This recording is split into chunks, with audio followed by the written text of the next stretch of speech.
individual host and their guests do not necessarily reflect those of Para X, its affiliates, or its sponsors.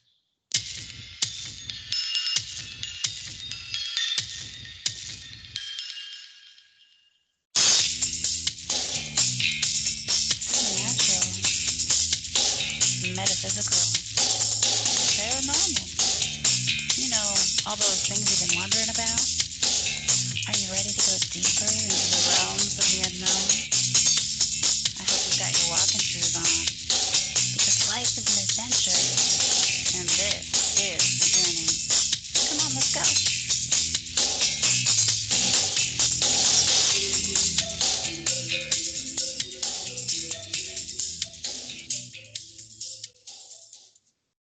Hello and welcome to the show, everyone. It's Wednesday night, and that means it's the Journey Radio Show.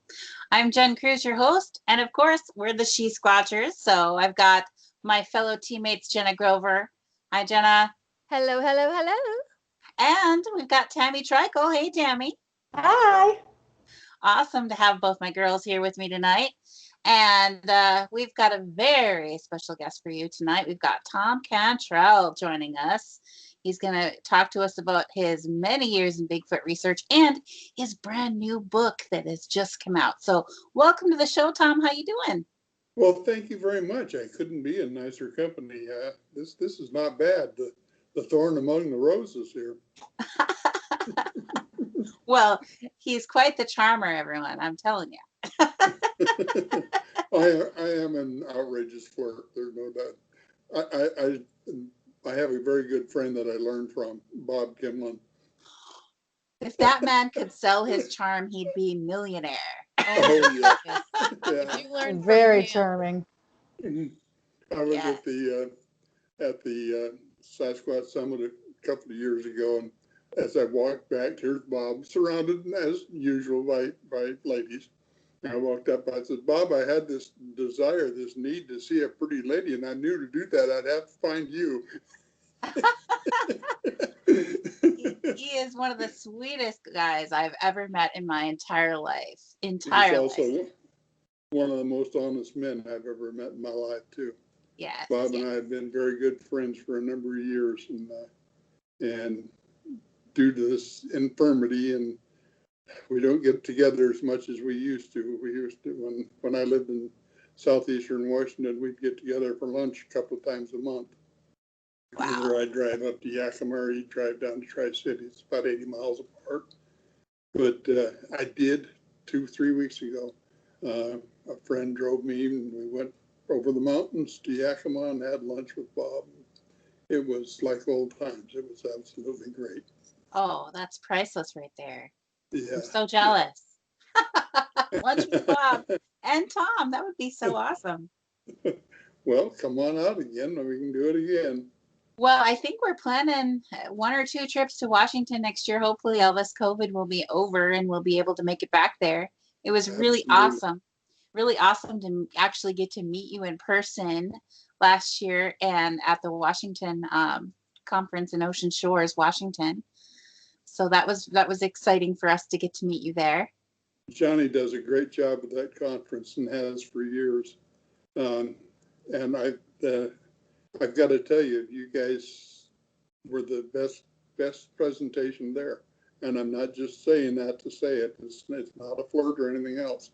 You guys talked about what you were doing, what you were finding, your research. That's what that conference is supposed to be about. Not about my organization this or my organization that. No, it's about what you're learning. I have one burning goal, and I hope to accomplish it in the time I have left. But you've heard the old adage of the describing an elephant, had 6 people describing what an elephant is, and they were all blindfolded, okay? The one with the leg says, oh, it's a tree, you know. And one of the tails says, no, it's a brush. And one of the trunks says, no, it's a pipe. And each has his own view. Well, I want to do a Sasquatch type conference with that theme. People from every viewpoint, every facet, presenting what they know Because, this old adage, there's no experts in Sasquatch, is absolutely wrong. There are experts. Ron Moorhead knows more about Sasquatch speech than anybody going, he and Scott. Okay, my partner Brian and I know more about glyphs and structures. Leanne Carnegie knows more about structures than anybody in the world. Okay, so there are experts in their field. What we need to do is get all of these experts together and do a symposium type presentation where we have maybe 3-4 classes going at the same time, and the person can pick which one they want to attend. That sounds fantastic.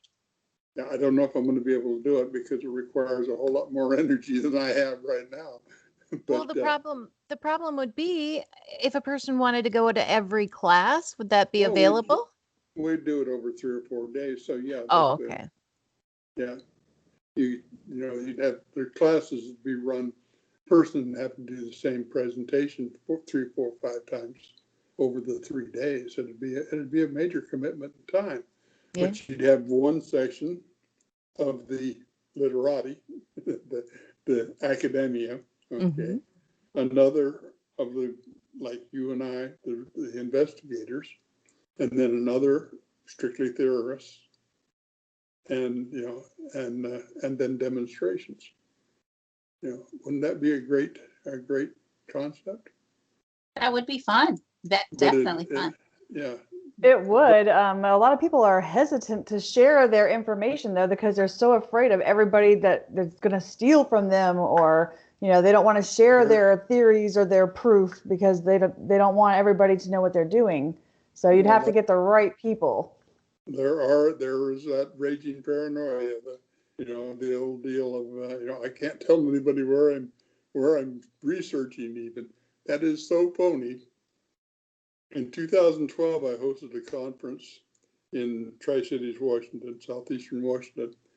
The Friday during the day, we were going to have a meet and greet Friday afternoon, Friday evening, but during the day we had an outing to the Blue Mountains. I figured about 30 people would want to go. And it turned out there were 33 carloads of people. Okay. It looked like a caravan driving that 70 miles into the mountains. Okay. But I had all of these people right in the middle of my area. And my teacher, Akanisha, 9'3" tall, he says, my people are having fun watching your people. Interesting. Very cool. Yeah. And did it cause any problem? Not a problem in the world. Did anybody see a Sasquatch? No. But they found tracks, they found other evidence, and they had a wonderful day. That's important. That's good stuff. Yeah, yeah. And it's up to the Sasquatch whether you see them or not. I'm thoroughly convinced. Mistakes do happen, I'm sure. But for a good face-to-face, eyeball-to-eyeball sighting, that's not by accident. That's pre-planned. Okay. Patterson Gimlin film was totally pre-planned. She was waiting for them. Okay. Paul Freeman, another good friend of mine, that was totally pre-planned. And what the news media did to him was a crime. And, he looked puzzled there. A quick explanation. Paul, when he got his film, and I mean that was filmed on this high-tech equipment, he had what was called a high-8 projector. Okay, I don't know if you know what that is even, it's so old. But in 1994, it was pretty hot stuff. But it was 8mm film projector is what it was. Okay. He filmed that on that. He took the film to the ABC News affiliate in Kennewick, Washington, KVUE-TV, and played on the news there. And they did a good job. They played it At that time, most of the time, almost all such things were treated as a joke by the news media. But they didn't. They showed the film. They explained what it was, who got it, and it happened that the news director of that station was a friend of mine. We went to church together, and I told him, I said, Tom, I need to meet him. He says, well, I can't give you his number. I said, give him mine and ask him to call me. Oh, I can do that. So next day, Paul called, and we got together. I drove out to Walla Walla, about 40 miles from where I lived, and we met and became good friends. And he thought in his own mind, I've gotten the proof that the world wants. He didn't expect to be attacked for it, called a hoaxer, called a liar. He just couldn't understand why people were doing that. Then he was asked to go on Good Morning America, ABC. And they flew him to New York. They asked him, have you ever made fake tracks? Oh, yes. He said, I've made fake tracks. He said, I use them to compare with what's there. Okay. We all have, I did that just myself to see what the comparison was. I spent a great deal of time doing that type of work. When they played it, they played the part, have you ever made fake tracks? Oh, yes, many times, and cut it off there. Oh, no. No explanation. Then made it out like he was doing this that's what he was doing. And to that point, I have never watched Good Morning America again since. And that was 1994. Okay. Talking about making fake tracks. Back in the 70s, I was working, I had a logging company out on the Olympic Peninsula in Washington, and I did side work as, consulting work. I got my degree in logging engineering, but then I found out what a logging engineer is paid. And, I was making more of my little Jippo logging company than they wanted to pay me. Not only that, I found out I could do consulting work and make more on a weekend than I could in a month as a contractor, as an employee. Okay. And one thing I did most of was bridge site surveys. Property lines and bridge site surveys were my two big things. There were several timber companies there that they would contract me. In the state of Washington, if you're going to build a road that crosses a stream used by anadromous fish runs, and that's salmon, steelhead, fish that go to the ocean and come back to fresh water to spawn, you have to have a permit from the state. In order to get that permit, you have to submit a plan, and that plan has to include water flow, soil types, all the environmental factors involved, your bridge design, everything. So they would hire me to do that.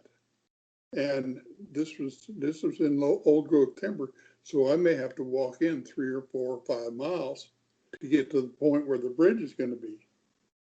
Well, I learned very quickly that the last thing you want to do is go in, do all your measurements, and it takes several hours to do everything. A lot of math and a lot of measuring, and then hike back out, sit down at the desk in the evening to draw it up and find out you've forgotten to get one measurement and have to hike back in the next day. So we didn't do that a second time. What I would do is I would sit down, just sit there next to a tree and do a rough drawing in my Write in the Rain notebook to make sure I had all of the figures that I needed. Okay, then I could come back and I could draw it up formally. And that was, of course, before the days of computers, so it was all done by hand. And this is when I started seeing them. And this was early 70s. I'd be sitting there working, and all of a sudden, you'd hear there's a whistle they do.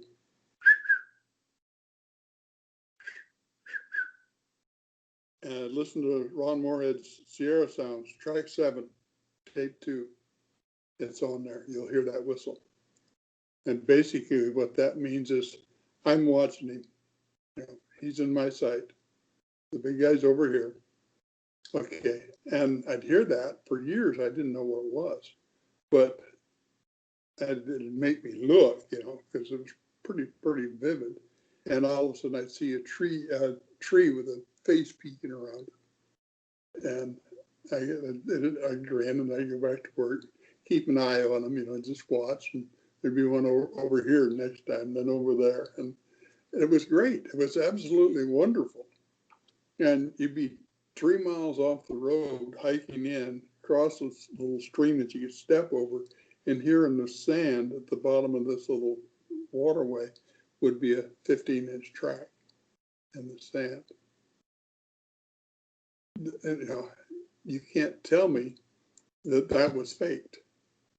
Oh, I think I'll go in and hike, and nobody knew when I was going in there.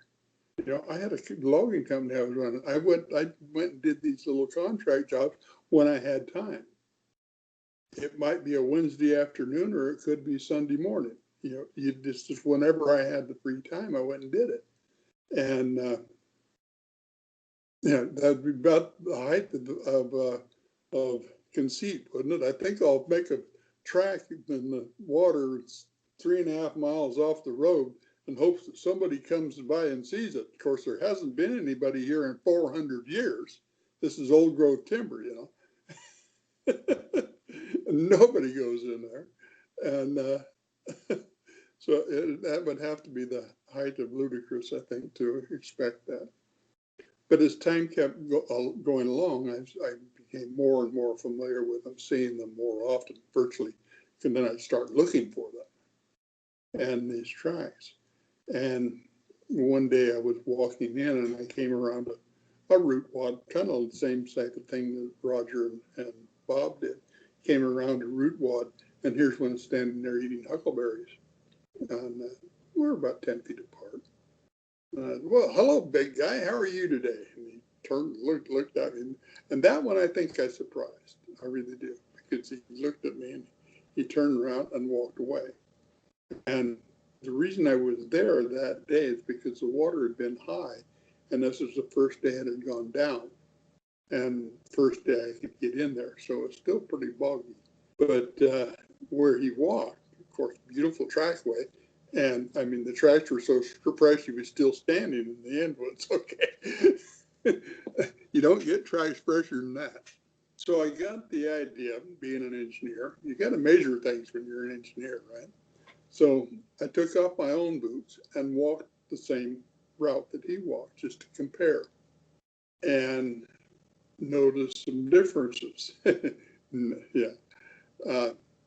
I have, as a forester, I taught myself to pace. I can run a property line with a compass and pacing a mile and be within 50 feet of the stake when I got done. Okay. Now, my pace from left foot to right foot to left foot is exactly 30 inches. Exactly 2.5 feet. Okay. His pace, and he was just walking calmly, was 52 inches. Wow. Okay. That was one step, pardon me, not a pace, that was his step. My step is, 30 inches and his is 52. And I said pace, I'm sorry, I was mistaken there. I meant step. A pace is left, right, left. Step is left to right. And like I said, mine is certified. I taught myself to do that as a forester, so I didn't have to drag a chain everywhere I wanted. And when I wanted to measure things, I could do it just by pacing. And so then I got the idea. I was a pretty good judge of weight because I bought a lot of cattle at auction, and the cattle come into the auction ring. I could tell about what they weighed. I mean, within 20 pounds. Fat calf, what he was going to weigh. So I judged the weight on this fellow, and so then I measured the area. And there's a device called a planimeter, and it's something that engineers use for measuring the area of irregular objects. Okay, it's a little machine, and you just run around the surface, and it tells you the area that you enclose in it. Okay, and using that, I could tell the area of the track. And I did a lot of work on this over the years. I would find a track, and I had made a device. It was a bin, and with a single foot on it.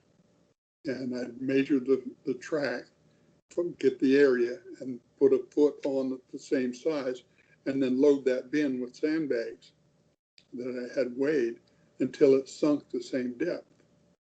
Okay. That way, with the planimeter, I had the area. Now I knew the weight. Okay.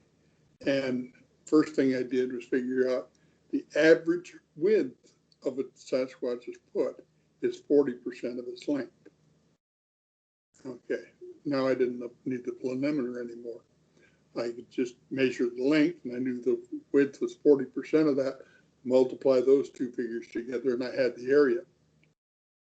I used my bin device to get the weight.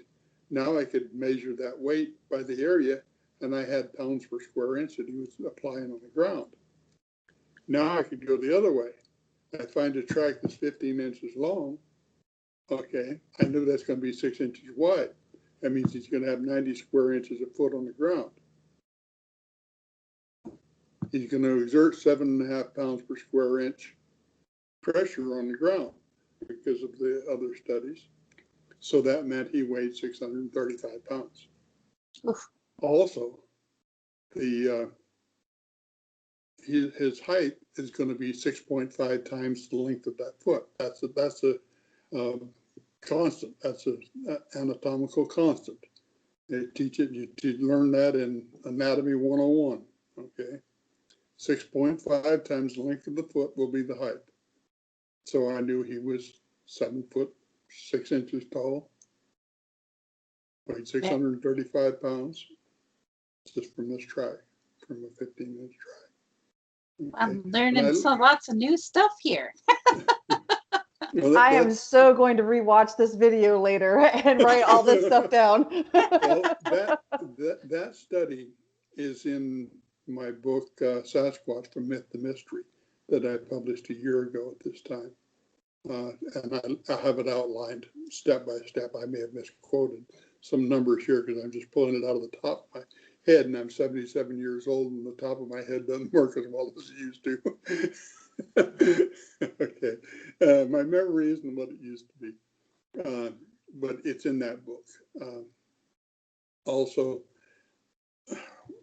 that I learned that from this one fellow just that I happened on and was able to do that. Now, do you think he was there by mistake? I really don't think so. I think he was there to get me started along this line of thinking. Okay. Then in 2010, I went to the Oregon Sasquatch Symposium in Eugene, Oregon, hosted by Toby Johnson. And one of the speakers, first time I ever met him, was Ron Moorhead. He played his Sierra sounds, and there all of a sudden was that. My eyes popped open. That's what that is. That now I know what that is. Okay. And I just about made a mess of my chair. I was so excited. In case you don't think old guys can get excited, I can't. Met Scott Taylor, or Scott Nelson there too. Tremendous guy. We share Navy experience. Okay. And yeah, that's how we got started on that routine. But that also introduced me to this world, the world of online research. Met Arla Williams. If you haven't had Arla on your show, you need to. We have. That woman has forgotten more about Sasquatch than the rest of us will ever know. Okay. She grew up with them on her place. Okay, from 5 years old on. Sitting in the dirt playing, this little girl looks up and here's a juvenile standing there watching her play in the dirt. She runs into her house, her Cherokee grandmother. Grandma, what was that? What was that?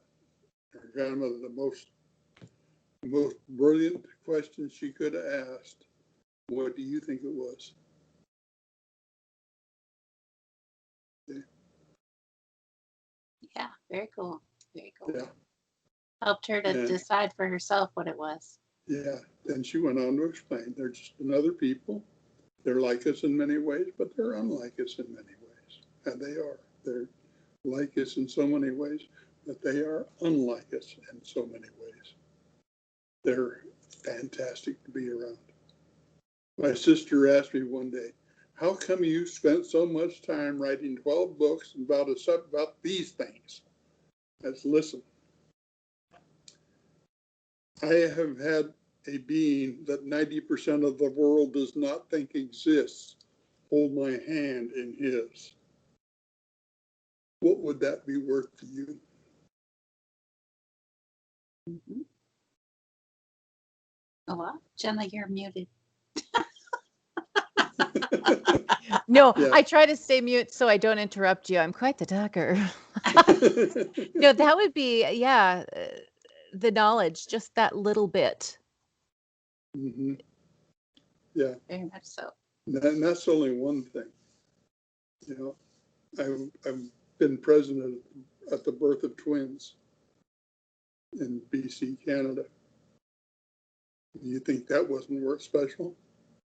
Sitting with 18 male Sasquatch watching the birth of twins. How beautiful. How beautiful, special. That would be a dream. No, it's more than a dream. It takes more than a dream for that to happen. Oh my goodness. Yeah. But in 2010, September 25th, is when I met my teacher. And his name is Akanisha. He's 9'3" tall, and he weighs almost 1,000 pounds. And if you think that's easy to live with, you haven't. He helps me in so many ways. But I thought Myth the Mystery was going to be my last book. I hadn't run that by him. And when he got done with the buttectomy, we've had 2 more since then. So, yeah, it's, but he helps me. He's helped my health. He's helped, and when I get stuck, when he lets me know what they want me to write about, what they want me to share, and what they don't want me to share. Wow. I wrote a book, had it complete, ready to publish. It told everything from how they select their mates. Did you know that one on the West Coast might go as far as Georgia to select their mate, so they don't breed too closely? That would make sense. Yes. A lot of people Mhm. ask that question.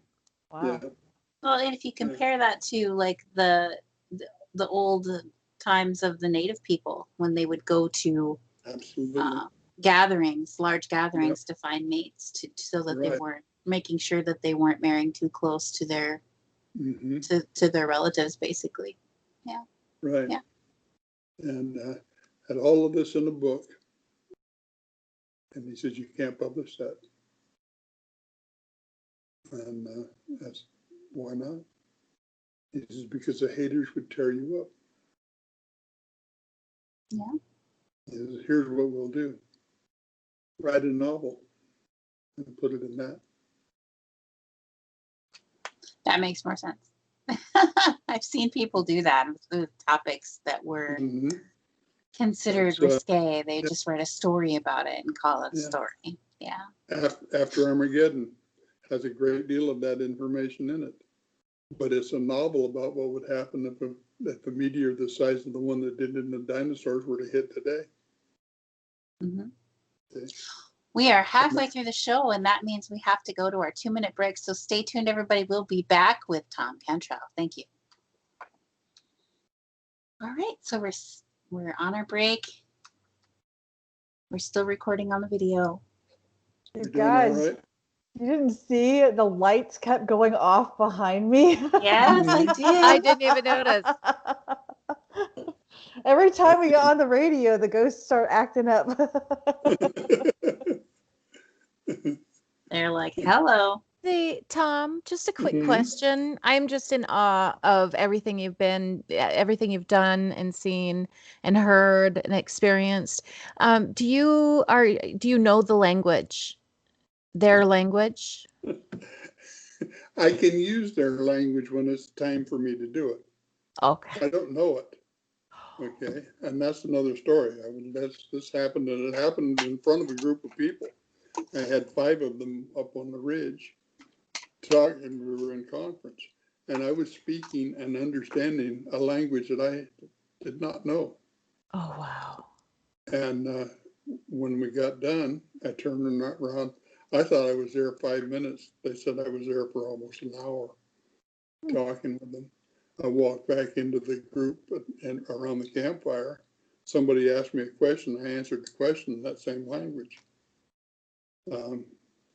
And yeah, so yeah, if it is required to do so, yes, but it's not something that I retain. Mm-hmm. They have the language that Ron Moore used, and that's more or less between themselves. The one language they were using with me was more like an ancient Native American language, very reminiscent of that. Oops. Then, Okay, we gotta listen for Sarge now.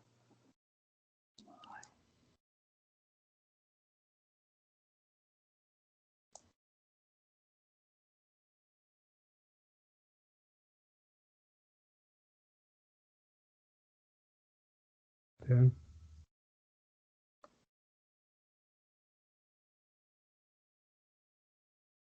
Roll. And welcome back to the show, everyone. This is the Journey Radio Show. And hey, we're the She-Squatchers. Won't you check us out online at She-Squatchers.com. And hey, also find us on Facebook at She-Squatchers Official and also on YouTube. And won't you please subscribe to our YouTube channel at She-Squatchers Official.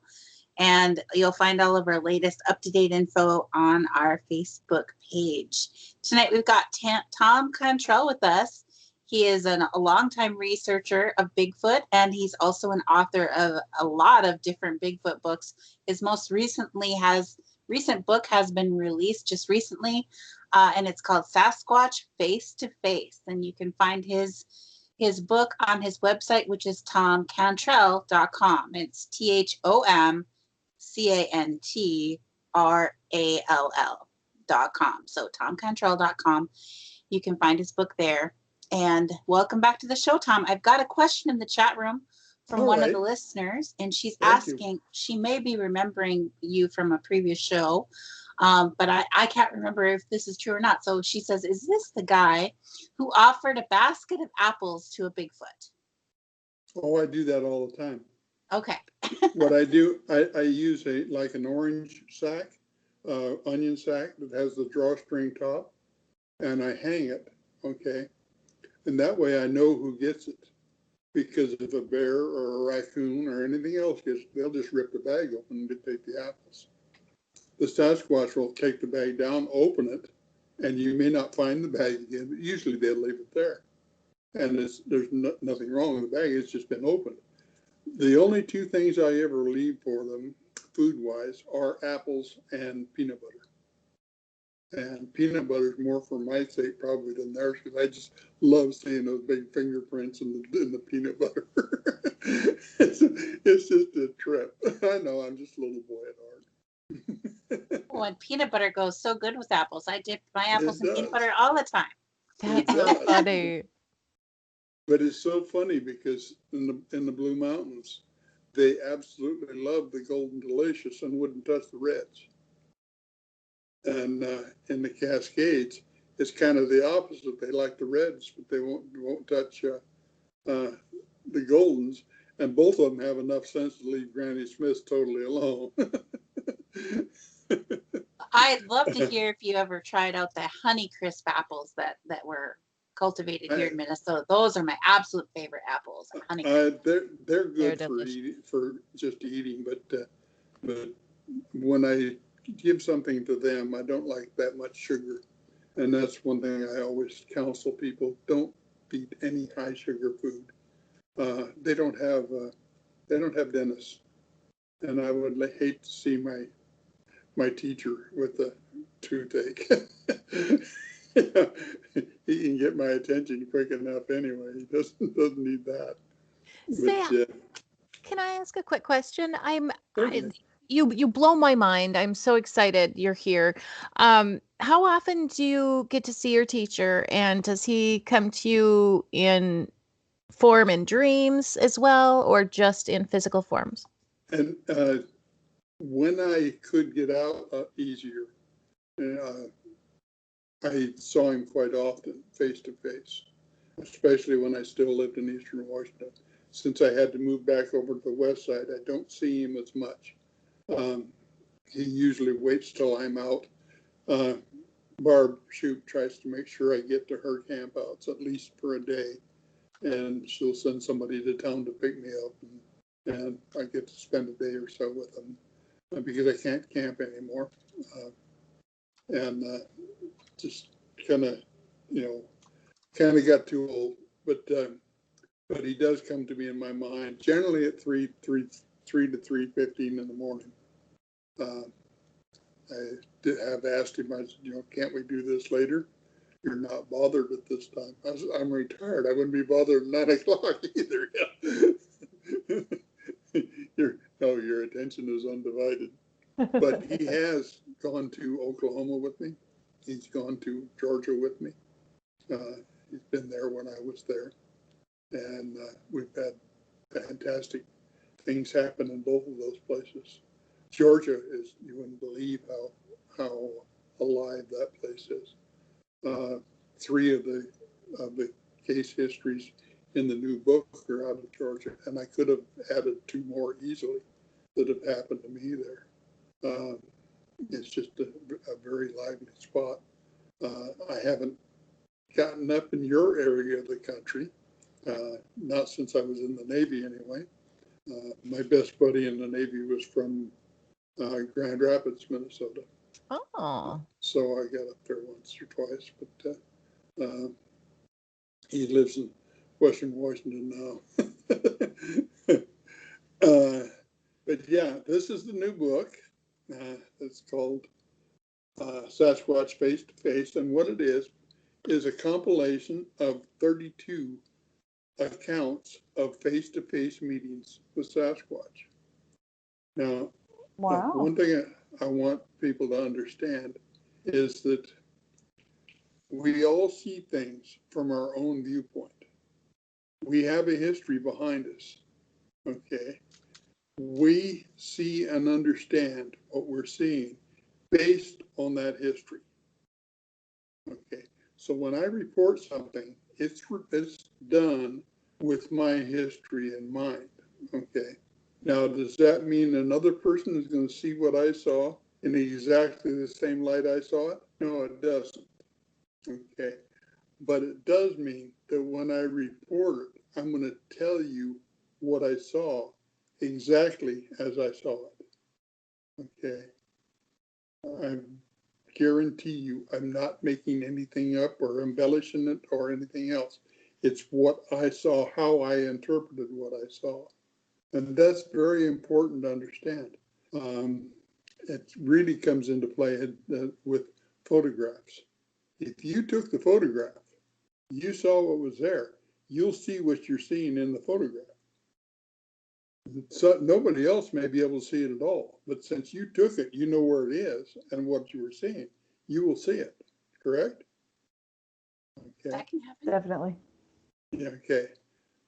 Same thing here. What happened? Give you a little. In 2014, June of 2014, a group of us went to Northern California.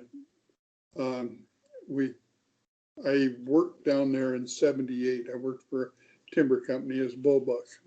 I ran their timber cutting crew, and terrible job. All I did was keep good people from working. I'd show up and they wanted to stop and talk, you know. Oh, Oh, get back and cut timber. We need the timber on the ground. But I had some tremendous experiences there that I've written up in several different times, but yeah, in different books. And but so I wanted to go back there. 2014 we did, from June 10th to like 24th. We were there.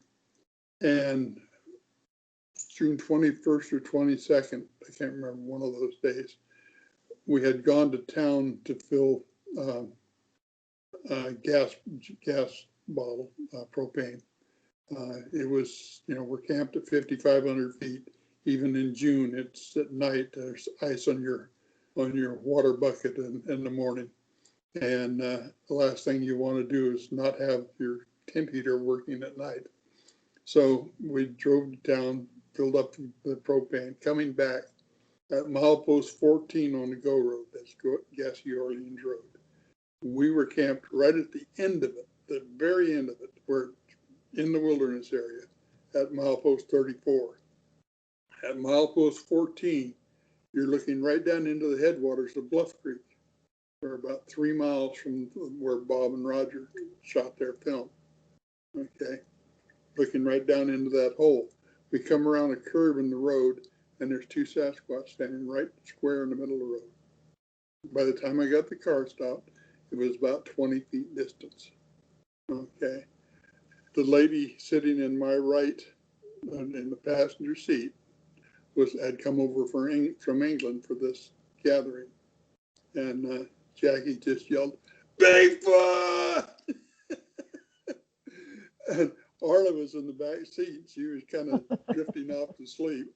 And I asked her whether she was sleeping or praying for my driving. But because I was trying to save some time getting back to camp. But that was milepost 14. By the time we got back to camp, Jackie had not seen 2 Bigfoot in the road in front of the car. Her mind had convinced her that what she saw were 2 Mexican drug mules wearing long-haired ghillie suits and flip-flops and wearing backpacks. Why? Because her mind retreated from what she actually saw, because it didn't recognize that. But she knew what a Mexican drug mule was, because it's a big area for growing marijuana in those mountains. Okay. She knew what a rucksack was. She knew what a ghillie suit was. She knew what flip-flops were. And what that was, it's so obvious, because when they turned to leave, their foot came up and you could see the pads on the bottom of the feet. I can't remember, so I'm sorry. The word escaped me. But the pads that show up on the bottom of the feet, you could see them so plainly. It was just unreal. And we're sitting at a Buick LeSabre. We're sitting looking up at them from the front seat of the car. Okay. It took probably 2 more days. And finally, Arla said, "Jackie, you've traveled 6,000 miles to be here to see what you saw. Now your mind is not letting you understand what you saw. It's doing its own thing," and that set her to thinking. She does work in the healthcare field, so she was able to realize. By the time I dropped her back at the airport in Portland, she realized what her mind had done to her, and realized that she had in fact seen 2 Sasquatch at a range of 20 feet. And there's a little interesting aside to that. As they went over the bank, in my mind, I'm the one you know as Patty. And Oh, this is wow. my son. Wow. Wow. That's the incredible. third time I saw her. And when was the third time? What year? That was in 2014. Wow. Mm-hmm. And so for the listeners who don't know who Patty is the nickname that was given to the Sasquatch that was filmed in Bob Gimlin and Robert Patterson in, what was it, 1967? 67, yeah. Yeah. It was actually the Russians who gave her that name. Yeah. Pay enough. And, yeah. Bob said when he first thought it, he was talking about Roger's wife, because her name's Patricia. But so yeah, it's been a wonderful, wonderful, wonderful journey, and now I'm reduced to, I have great difficulty getting out. Of course, COVID really screws things up, but I can still share stories and I can still write. And by the way, that story with Jackie is told in 21 Days to Destiny, the real story of Bluff Creek, that chronicles everything that's happened in Bluff Creek since the Jerry Crew incident back in '58, all the way up to 2014. It'd carry it further, but I wrote it in 2015. So There's a question in the chat room from Kat. She's asking if you have any idea how old Patty would be. yeah, she's in her 8th decade. And how long do you think that they live? They live about 100 years if nothing untoward happens, which brings you the old question of why don't we have any bodies? Okay, let's examine that just a second. In the state of Washington, I've done extensive research on that. There's about 20 clans in the state of Washington. Each clan consists of between 13 and 18 members. So that means there are about 300 individuals in the state of Washington. They live a nominal 100 years.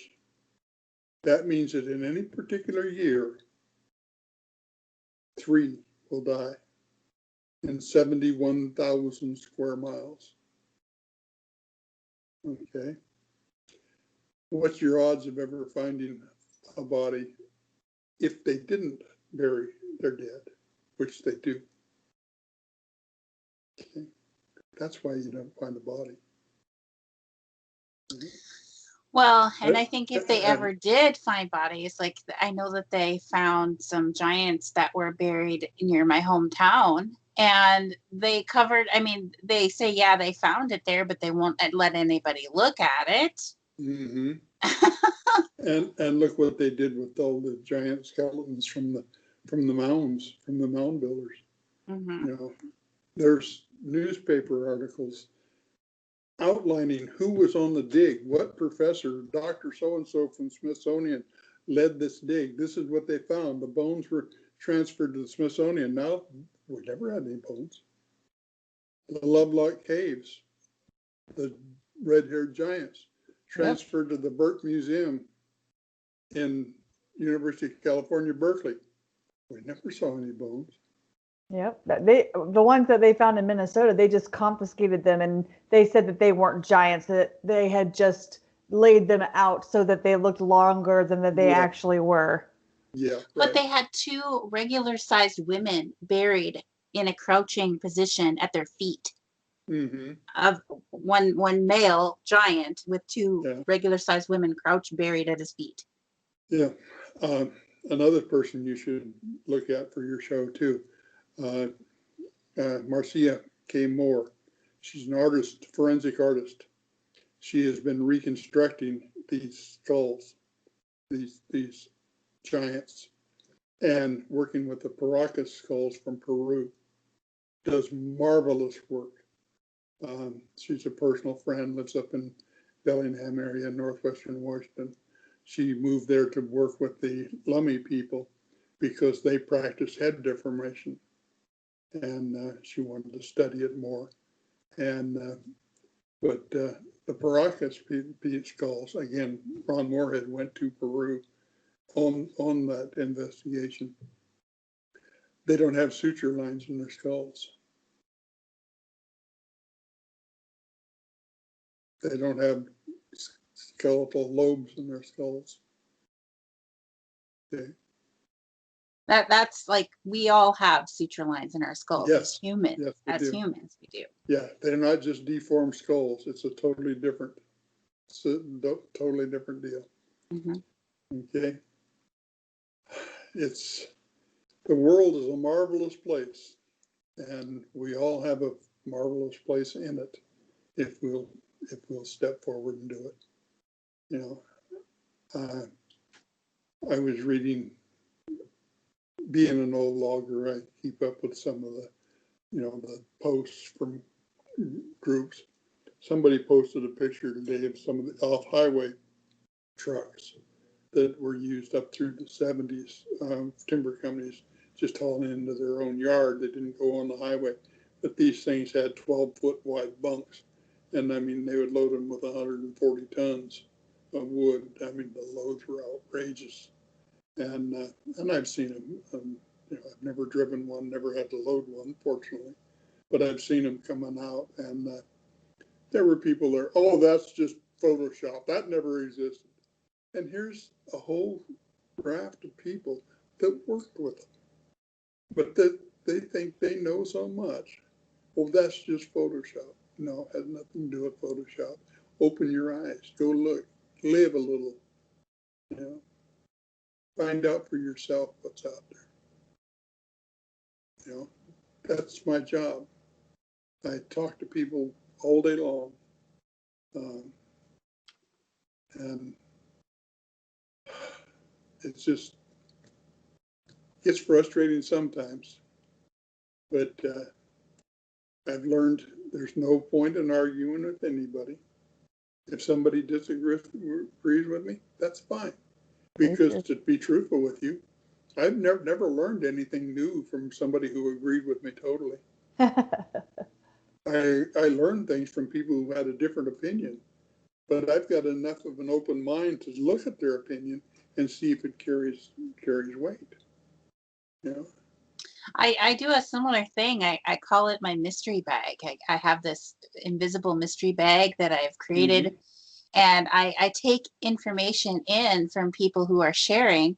And if it doesn't feel true to me now, if I don't have the ability to see how it fits it as a truth, I just put it in my mystery bag. I don't disregard it, but I don't completely accept it as truth either. I put it in my mystery bag because I look at this big mystery in front of us, which is life itself. Mm-hmm. And there's many mysteries in life. And it's like it's a big jigsaw puzzle, and somebody threw away the box, so we don't know what the picture is supposed to look like mm-hmm. when it's completely put together. So I have this mystery bag that I put those puzzle pieces in that I'm not sure if or how they fit into the puzzle. And one day I might come upon something that makes me go, oh, I see how that's true now. I can see how that fits. I didn't know before, so I put it in my mystery bag. I didn't completely accept it as truth, but I didn't disregard it as false either. I just put it in the mystery bag. And I think that's a smart way to go about things rather than just disregarding things you don't completely understand right now. Right. Just let's set this on the back burner and we'll come back to it, Yeah. And you learn things from the most humble of sources sometimes, and it's okay to disagree. Jeff Meldrum and I we disagree with 60% of what one another said, and shake hands and go home friends. That's good. After the summit conference, the ones you spoke at, I went up to him afterwards. I said, Jeff, we kept our record intact. We disagreed on 60%, shake hands, go home friends. He says, isn't that amazing? He says, I sit there and he says, I'm listening to you. He said, I'm disagreeing with you, but your argument is so darn articulate and you speak so well. He said, I find my head going up and down. I said, Jeff, listen to your head. It's telling you true. But the problem is, Jeff's very great. Again, back to this expert deal. very wonderful in his field and what he does. But he doesn't have face-to-face time. Okay? Now, all of that is sheer theory. Until he can do the Dian, Fossey, Jane Goodall thing and sit and watch 18 males, sit and watch a family interact without them knowing you're there. You don't know how they live. Seeing one on the side of a mountain from the road does not tell you how they live. That does not tell you how they take their mate. There's just so much to learn about them, and Mhm. I love the mystery behind it, and the never-ending to be continued Mhm. that keeps you going, right? Now, every time I learn something new, I find out there's 100 things that I don't know. Right. New, and Right. So I just talk about what I do know, and I don't argue with people, and that's a waste of time. And I respect that very much. I respect that. I'll state my case. I'll discuss anything with anybody, but as soon as the voices go up, reason goes out the window anyway. Sure. Yeah. Even if they're quiet while you're making your point, the only reason they're quiet is because they're trying to think of their rebuttal. They're not listening to you. They're True. just waiting for you to be quiet so they can start again. Yeah, And they're there's, just listening to there's nothing respond. to be gained there. Mhm. We have just 2 minutes left of the show, Tom. So I want to make sure that you get to plug your book a little bit more. And I wanted to also thank you for, there's a She-Squatcher story in the book that, Yes, there is. Yes. Jen gave me her story, and that's in there, about chapter 30 or so, 29, 30, somewhere back in there. As you can see, I use photographs in the book too. I like my books to be illustrated, and this book has stories from Georgia. It has stories from Oklahoma, Texas, Minnesota, Upper New England, New York, from Canada, from Ontario, from British Columbia. Just like I said, there's 32 stories there, and these people have been vetted. Okay, it's not hard to vet a person. Look at their friend list on Facebook. That'll tell you a lot about who they are right now. Okay, and everybody in here I trust.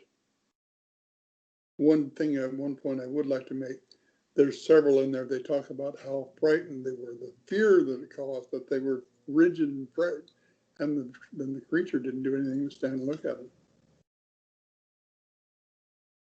Yep. So it's their own fear. It's their own fear. Yeah. So- Overcome the fear.